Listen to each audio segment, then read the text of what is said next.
Olá amigos, eu sou o escritor Laurentino Gomes, autor dos livros 1808, 1822 e 1889.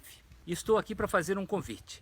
No final de agosto eu vou lançar na Bienal do Rio de Janeiro uma nova série de livros, uma trilogia sobre a história da escravidão no Brasil. E queria convidar vocês a me acompanhar aqui numa série de pequenos vídeos de no máximo 1 minuto que eu vou publicar nesses próximos 3 meses sobre o meu trabalho de pesquisa.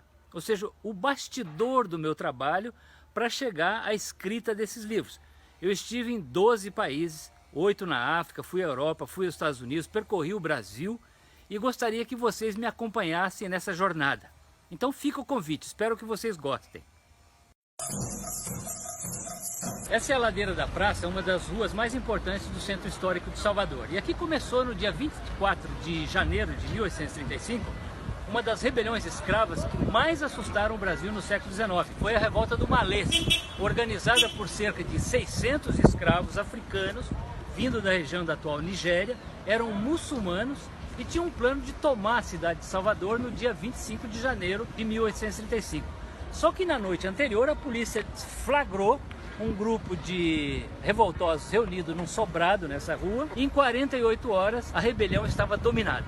Mas ainda assim morreram cerca de 70 pessoas, o líder foi condenado a 1.200 chibatadas, houve uma repressão contra escravos no Brasil inteiro, incluindo o Rio de Janeiro, porque o Brasil se deu conta de que os escravos podiam se organizar e ameaçar a ordem escravista que reinava desde o início da colonização brasileira.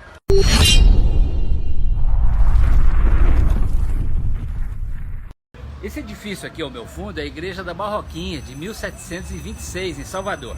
E esse é um exemplo muito interessante de sincretismo religioso, ou seja, de mistura de catolicismo com religiões de matriz africana. Esse local nasceu a Irmandade da Boa Morte, constituída apenas por mulheres negras, escravas na época, e que hoje continua. Sua existência é muito famosa na cidade de Cachoeira, no Recôncavo Baiano. Funcionaram aqui também algumas irmandades religiosas brancas, católicas, das quais faziam parte, por exemplo, o vice-rei do Brasil, o Conde dos Arcos. Só que lá no fundo, onde hoje é um estacionamento, no fundo da igreja nasceu o primeiro terreiro de candomblé da Bahia. Ele desapareceu no século XIX, mas desse terreiro nasceram alguns dos terreiros mais famosos hoje de Salvador, como Gantuá, Casa Branca e Afonxá.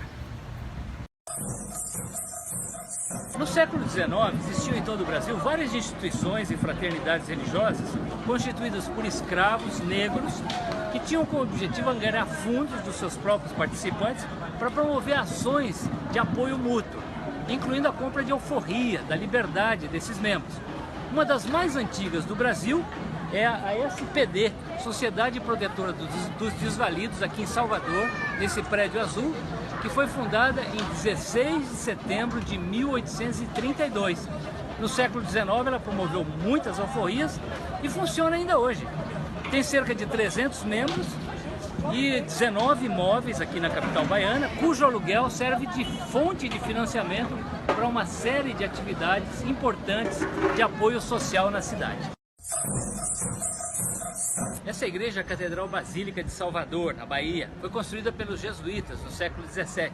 E aqui passou os seus últimos anos de vida um dos maiores pensadores, pregadores, escritores do Brasil colônia, que foi o Padre Antônio Vieira, que nasceu em Lisboa em 1608 e morreu aqui na Bahia em 1697 aos 89 anos.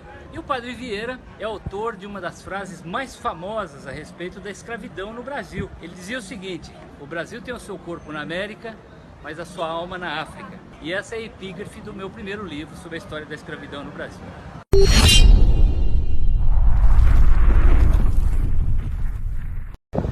Olá amigos, eu visitei hoje aqui em Salvador o Farol da Barra e o famoso Museu Náutico.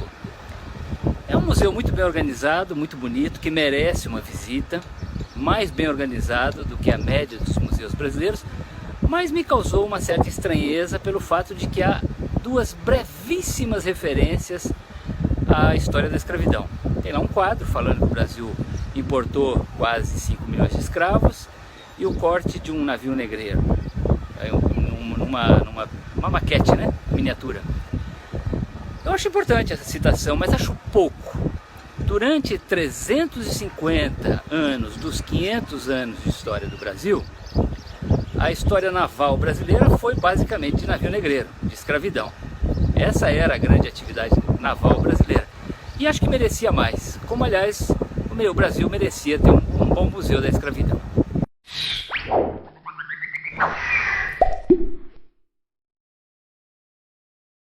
Tédio, falta de criatividade, confusão, burrice e conformismo. Desliga a televisão e vá ler um livro.